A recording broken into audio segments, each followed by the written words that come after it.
serious concerns on the constitutional infirmities surrounding the articles of impeachment that the 19th Congress of the House of Representatives transmitted to the Senate. I pointed out that the circumstances surrounding the filing of articles of impeachment seem to violate the one-year bar rule enshrined in Article 11, Section 3, Paragraph 5 of the Constitution, among others. Given this patent violation of the Constitution, I made a motion to dismiss the articles of impeachment against Vice President Sara Duterte. After a long discussion with the members of this chamber of the 19th Congress, I listened and I learned. My motion for dismissal was amended by Senator Alan Cayetano and became a motion to remand. The impeachment court then ordered the remanding of the articles of impeachment to the House of Representatives. This chamber also requires the 20th Congress House of Representatives to communicate whether or not they are willing and ready to pursue the impeachment complaint, a requirement which until now has not been complied with. In a sudden shift of events before the opening of the 20th Congress, the Supreme Court took all by surprise when it promulgated their decision on petitions challenging the validity of the articles of impeachment against Vice President Duterte.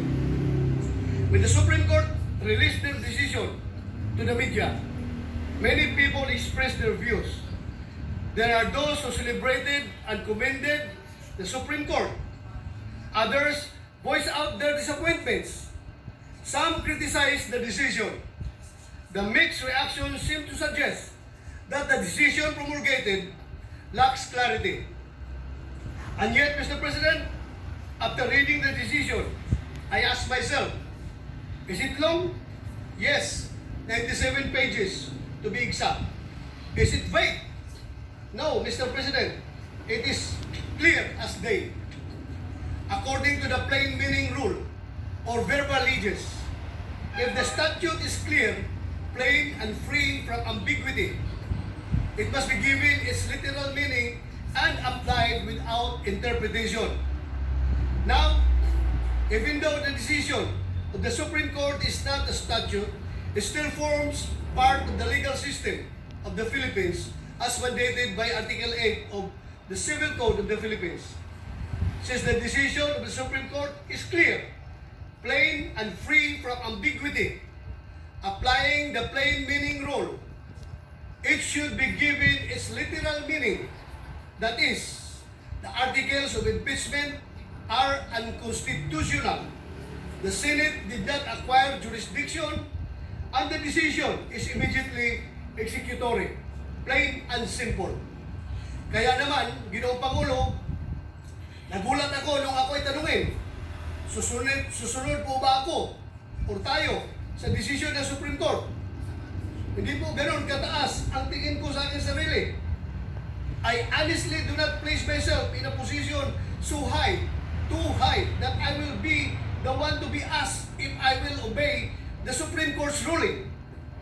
Ang nakasaad sa ruling na yon, immediately executory. Wala namang postscript or PS sa baba na nagsasabing subject to your review and further evaluation. As a member of the Senate and as a citizen of this republic, I submit to the authority of the Supreme Court and respect its decision. Perhaps in shedding light on the highest court's duty, the Integrated Bar of the Philippines said it best, and I quote, "As the final arbiter of constitutional questions, the Supreme Court bears the solemn duty to interpret the law, determine its bounds, and clarify its implications, even when it revisits past doctrines or addresses new context. This authority is rooted in checks and balances, the very design that guards against the excesses of any branch. Mr. President, the rule of law is the foundation of our democracy.